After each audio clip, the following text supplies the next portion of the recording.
Ladies and gentlemen, welcome back to Crime and Entertainment. Still here at Nikita's with another one of the headliners for this weekend's Bunny Bash. Please welcome Danielle Diamond. How you doing? I'm wonderful. How are you? Well, look, first off, I want to say you guys done fabulous the other night. I was able to make it in time to see the Friday show. Looking forward to tonight's show as well. How long have you been doing this?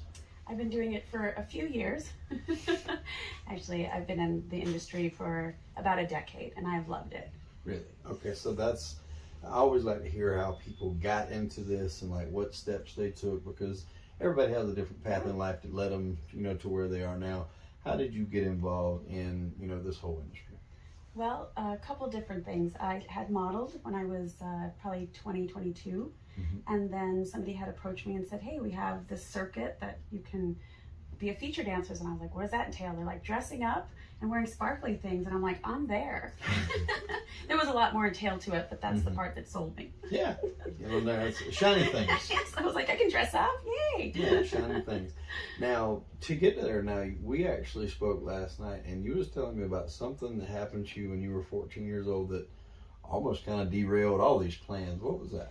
Yeah, so just at the end of 14, going into 15, I contracted a syndrome called Guillain-Barré syndrome. And it's a neurological disorder that basically attacks your muscles. And so I was in the hospital for almost a year. It was like being in a coma with my eyes open. And I couldn't walk or talk. That's probably why I talk a lot now. But and so it was one of the hardest things I went through, and actually one of the best things, because it taught me to really appreciate life and people's struggles and my own struggles. Could you move your arms or anything? No, nothing. You couldn't. You were awake and lucid, but you couldn't move anything. Yeah, couldn't talk. I couldn't. Christ. Just could see, but I couldn't move at all. Not even a pinky. And how long was this for? About 9 months. Yeah. Oh, and then I finally started to feel some movement, like in my toes, which was really weird. And then it took me almost 2.5 years of rehab to learn how to walk, talk, tie my shoes, write again. That's it was a lot. I would put that on like the spectrum of being buried alive or something like that, because you're awake but you can't move in. You can't even communicate. No. And I had some really funny friends, so they would like put these sticky notes, and they put like one that was like an angry sticky note and then a happy one, and they talked to me and they just put sticky notes on me. I don't know, it was kind of funny, but in my brain I was like, what are we doing? But they were trying to keep me happy. So the doctors, they kind of knew what you had and knew what this was all part of. I'm assuming, because I never heard of this, and it was all kind of part of what you had to go through. Yeah, so the syndrome runs very differently for everybody. So some people will have it very mildly. Some people can have it like maybe just on their legs. Some people, it runs a different course for everyone. So I think that's the challenge with it. Some people actually pass away because the lung capacity around your muscles in your lungs, you can't breathe anymore. But luckily I'm not that person. Yes, so sure. At first they said they didn't really know what it was. They had to go through several tests, and then once they knew, wasn't at that time like a lot of treatment, just to try to keep you as comfortable as possible. Yeah, but a really great, I commend like doctors and nurses and everybody that was a part of the team, because without that I wouldn't be here today. Yeah, no, and that's great for you to take that horrible experience. That's a lot of what we do on the show, is people that take bad experiences, spin them into something good, because I know that something like that really makes you appreciate life and want to live life to the fullest and see life. And it seems like you're definitely doing that here. So once you got past all those hurdles, you started in this industry. What was it like to get a call from magazines like FHM and Playboy? Because those are some main staple magazines. They're not just your run-of-the-mill publications. First, I guess, how did that come about? And second, how did that feel when that got done? So coming about, like I said, I'd gone to Los Angeles when I was, mid-20s. I was like, I'm gonna make it as a model, but that wasn't really how I was. I was very shy. Still, sometimes I'm reserved, believe it or not. But a friend of mine had approached me and said, hey, there's this modeling job in Los Angeles. Would you go try it? And I was like, no, you're out of your mind. So they're like, no, just go and see how it was. Well, I got there, and I did a test shoot, and I was so shy that you could pick it up on the camera. And they were like, go do some on-camera classes and then come back, which I did. And then from there, it was just different people approached me about doing magazines. So I did a lot of magazines when I was, in my early career. and it was like Leg Action and Easy Rider and things like that, a bunch of magazines. And then I stopped for a while and just kind of did my shows and tried to do mentoring things, tried to do a radio thing, but you know, not as good as you are. And then I came back to doing publications, was offered for FHM cover, and it was very different to see in that kind of light, because I did a lot of naked and nude modeling and nude art.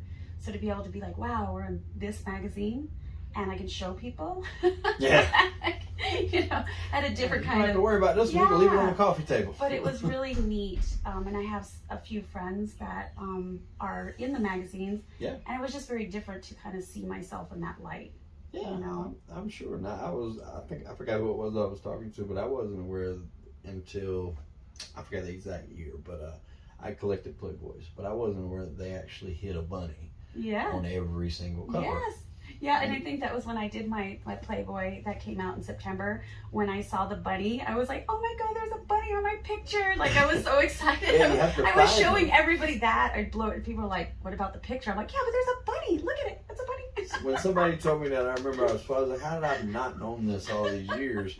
And then some of them are obvious. So, like, there is a bunny. Like Shelby's, for example, the bunny's on, you know, the pasties. But some of them are hidden, and you kind of have to look to find it. And you know, it's just one of those neat things that you learn so much going, things you never knew.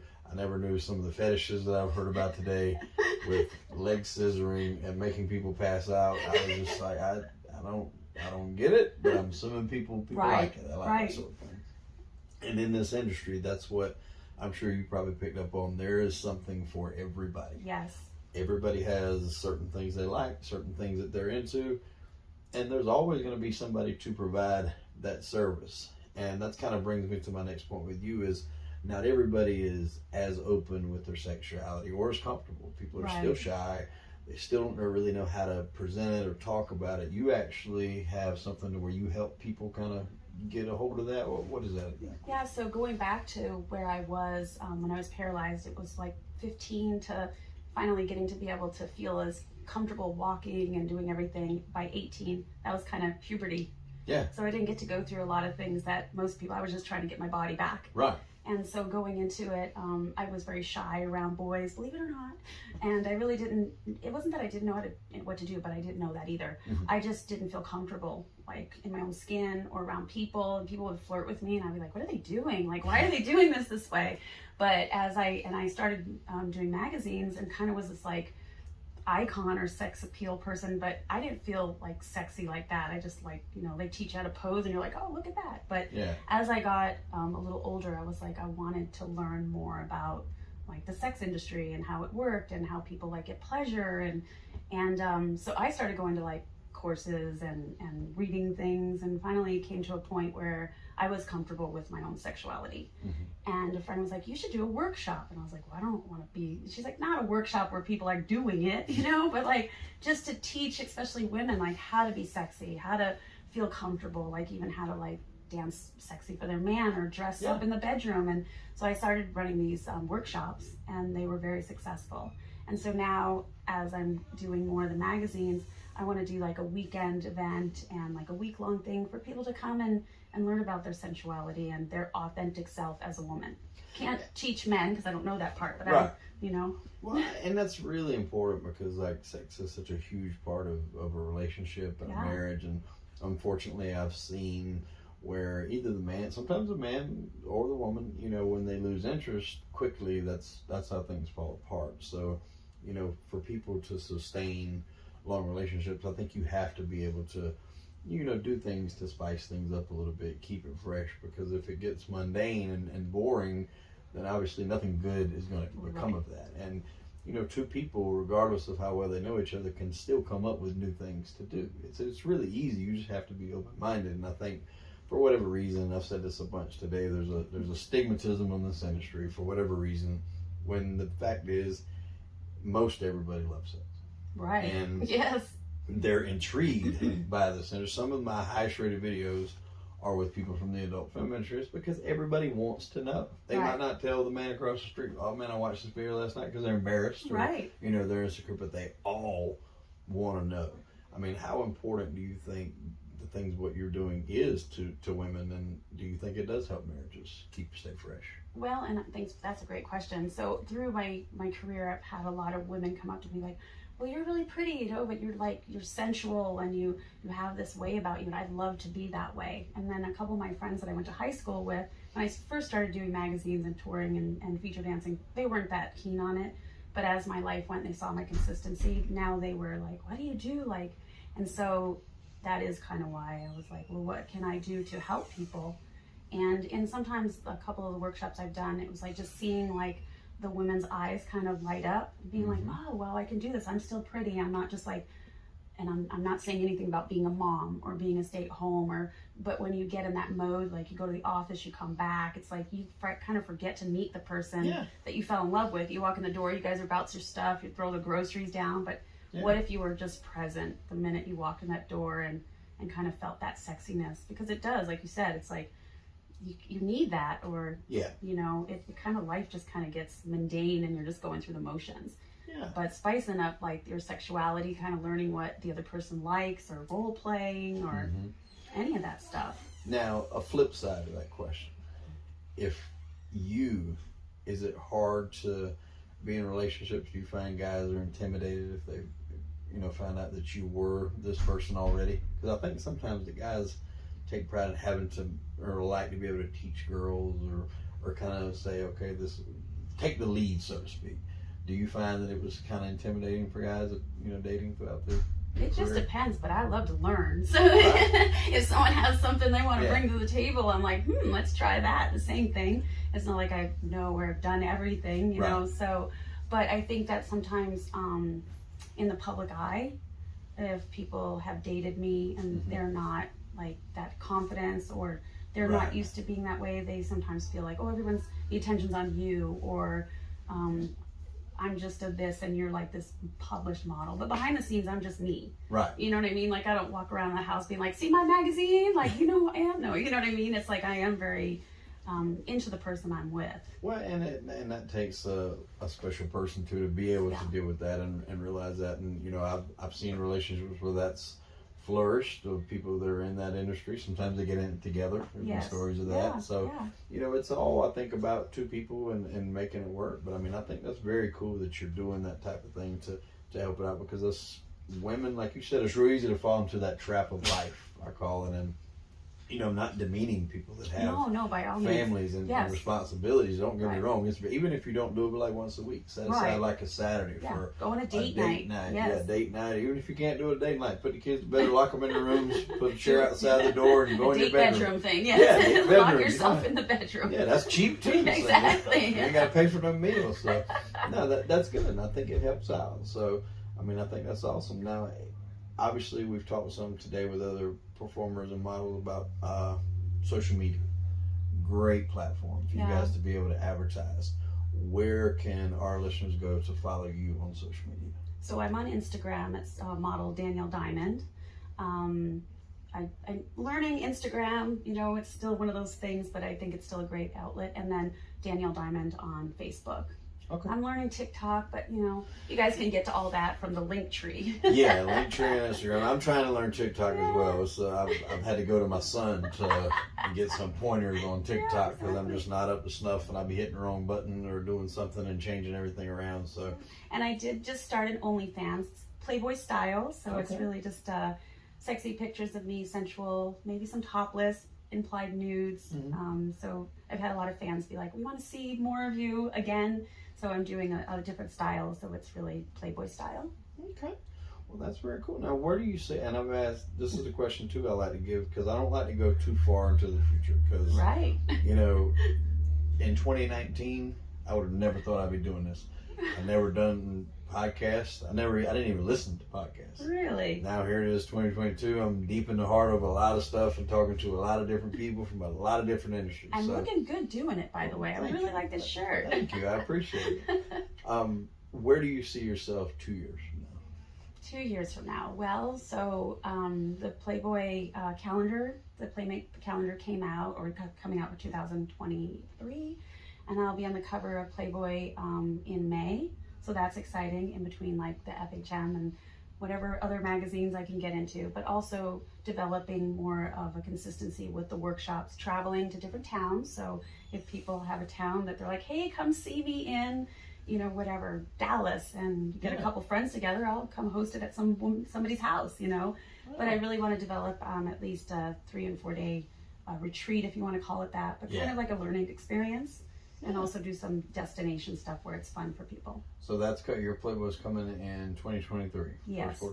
Yeah, I did the Playboy, the Playmate one. It was in September this year, and then 2023 I'll be on the cover in May. So it's exciting. I bet that is exciting. It's super exciting. I can't wait. You already know what the cover is going to look like? No, we haven't shot yet. Oh, okay. So it's still to be shot.